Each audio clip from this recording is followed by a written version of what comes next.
விஷவள்ளி பால் டம்ளரை கொண்டு வந்து கொடுக்கறதுக்கும் கௌரி அம்மா வீட்டுக்குள்ள நுழையறதுக்கும் ரொம்ப சரியா இருந்து போச்சு. அமுதா ஒரு டம்ளரை குடிக்க அதை வாங்கி யாழினி குடிக்கிறானா அதுல நிச்சயம் ஏதாவது கலந்துருப்பான்ற சந்தேகத்தோட தான் வாசல்ல இருந்து சத்தம் போட்டு யாழினிய குடிக்க விடாம தடுத்துட்டாங்க. உள்ள வந்தவங்க சரமாரியான கேள்விகளை கேட்க ஆரம்பிச்சாங்க. ஆமா இதுல என்ன போட்ட அப்படின்னு கேட்கவும் இதுல சத்துமாவை தான் கலந்துருக்கேன் அப்படின்னு பச்சையா போய் சொன்னாங்க.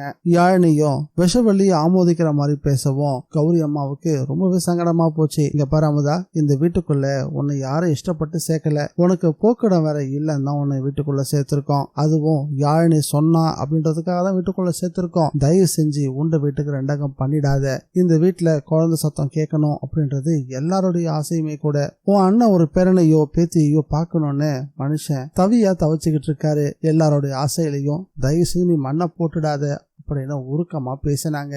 உருக்கமா பேசின பிறகும் இதுல என்ன கலந்த அப்படின்னு கேட்டதுக்கு மறுபடியும் நான் சத்துமாவை தான் கலந்தேன் அப்படின்னு போய் சொன்னா விஷவள்ளி. அதை வாங்கி அவன் நுகர்ந்தும் பார்த்தாங்க. ஆனா அவங்களுக்கு அவனுடைய சந்தேகம் குறையவே இல்லை. ஏன்னா அதுல அப்படிப்பட்ட வாசனை வந்த மாதிரி தெரியல. சரி இதுல சத்துமாவை கலந்திருக்க, நீ குடி அப்படின்னு சொல்லவும் முதல்ல மறுக்கிற மாதிரியே நாடகம் போட்டாங்க. உண்டானவங்க குடிக்கிறதுக்கு ஏதாவது செஞ்சு கொடுத்தோம்னா அதை மத்தவங்க எல்லாம் சாப்பிடக்கூடாது, இது எங்க ஊர் வழக்கம் அப்படின்னு உலகத்திலேயே இல்லாத வழக்கத்தை கௌரி அம்மாவுக்கு எடுத்து சொல்லிக்கிட்டு இருந்தாங்க. அத அவங்களும் பொறுமையா கேட்டதுதான் ரொம்ப பெரிய ஆச்சரியம். சரி இதுல சத்துமாவு கலந்திருக்க, இதை நீயே குடின்னு மறுபடியும் வலியுறுத்தவும் வாங்கி வேக வேகமா குடிச்சு முடிச்சுட்டா. அதை பார்த்ததும் யாழினியும் சரி கௌரி அம்மாவும் சரி அப்படியே அதிர்ச்சியா நின்னுட்டாங்க.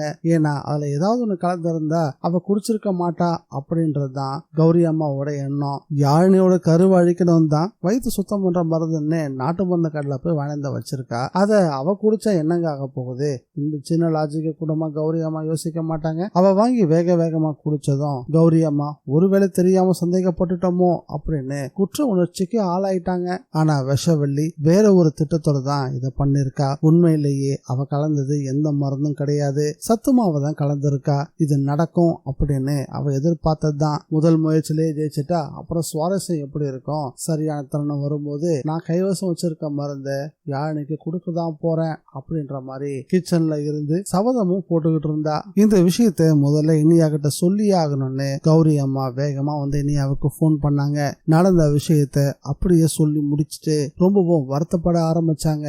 இல்லத்த அமுதா சித்து விஷயத்துல நீங்க ரொம்ப ஜாக்கிரதையா இருக்கணும். ஏன்னா நடக்கிற எதுவுமே எனக்கு சரியா படல, எல்லாமே திட்டம் போட்டு பண்ற மாதிரியே இருக்கு அப்படின்னு திருவாசகத்துடைய போன் காணாம போனதையும் அந்த போன்ல இருந்து இளங்கோவுக்கு கால் வந்ததும் இளங்கோ கிளம்பி ஹாஸ்பிட்டல் போய் அங்க யாருமே இல்லாம திரும்பி வந்ததும் அந்த இடைப்பட்ட நேரத்துல ஒரு ஆட்டோல வந்த ரவுடிங்க யாழினி கிட்ட வம்பு பண்ணதையும் அந்த இடத்துக்கு தான் அமுதா சித்து வந்திருக்காங்க அப்படின்னா இது எல்லாமே பக்காவா பிளான் போட்டு யாழினி மூலமா வீட்டுக்குள்ள நுழையிறதுக்கு அமுதா சித்தி போட்ட நாடகமா இருக்குமோன்னு எனக்கு ரொம்ப சந்தேகமா இருக்கு அப்படின்னு இதோ மாய கண்ணாடியில பார்த்த மாதிரியே நடந்தபடியே கௌரி அம்மா கிட்ட சொல்லிட்டு இருந்தாங்க இனியா. அதை கேட்டதும் இனியா நான் கூட இந்த அமுதா திருந்துட்டாரோன்னு சந்தோஷப்பட்டுட்டேன் அப்படின்னு சொல்லி கோவத்தோட உச்சத்துக்கே போக ஆரம்பிச்சாங்க கௌரி அம்மா. இந்த வீடியோ பிடிச்சிருந்தா லைக் பண்ணுங்க, ஷேர் பண்ணுங்க. மீண்டும் அடுத்த வீடியோல சந்திக்கலாம். By guys.